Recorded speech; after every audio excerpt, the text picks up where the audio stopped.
On January 2, 2016, Saudi Arabia executed a top Shia cleric, allegedly for his role in anti-government protests. Iran, which is predominantly Shia, immediately condemned the killing, as did a number of human rights groups. Soon after, Iranians stormed the Saudi embassy in Tehran, leading to Saudi Arabia cutting diplomatic ties with Iran. With extreme rhetoric flying back and forth, many worry that the two countries may end up in an all-out war. So, what would happen if Saudi Arabia and Iran went to war? Well, for decades, both countries have exemplified the Sunni-Shia divide in the Middle East. Since 2015, they have fought a proxy war in Yemen, with Saudi Arabia and the U.S. supporting the former Yemeni government and Iran supporting the rebel faction. In the event of an actual direct conflict, however, the landscape would be very different. Both countries are massive and are only separated by a few miles of Persian Gulf. Iran covers roughly 600,000 square miles, while Saudi Arabia occupies about 800,000 square miles. They also have very high GDPs, with Iran ranking around 28th worldwide and Saudi Arabia at number 19.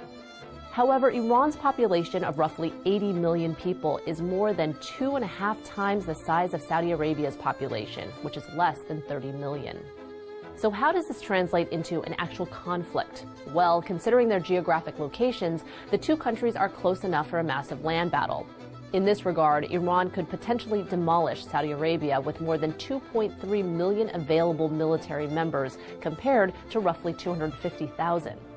On the other hand, it isn't necessarily manpower that wins wars, and in the modern age, technology may be a more likely ally. While Iran spends about $6 billion a year on defense, Saudi Arabia spends about $50 billion more. That's quite a lot of tanks, planes, boats, and bombs. But realistically, this would not be a conflict in a vacuum, and any deficiencies that each country may have can be easily bolstered by the support of surrounding and geopolitically involved countries. Unfortunately for Iran, the Sunni-Shia divide would likely be a deciding factor for most Middle Eastern countries. Pew estimates that as many as 90% of all Muslims subscribe to the Sunni faith. In fact, the only countries with a Shia majority are Iran, Iraq, Bahrain, Azerbaijan, and possibly Yemen. But in the days since the execution, Bahrain has cut ties with Iran, along with a majority of the Gulf Cooperation Council, which includes some of the most powerful countries in the Middle East.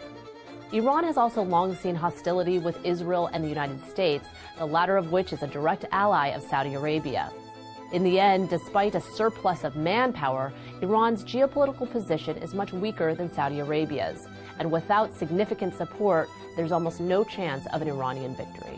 There's a lot more to Saudi Arabia and Iran's rocky relationship than just one execution. Find out more about the two countries' fight to control the Middle East in the video at the top. Learn about why their conflict began in the video at the bottom.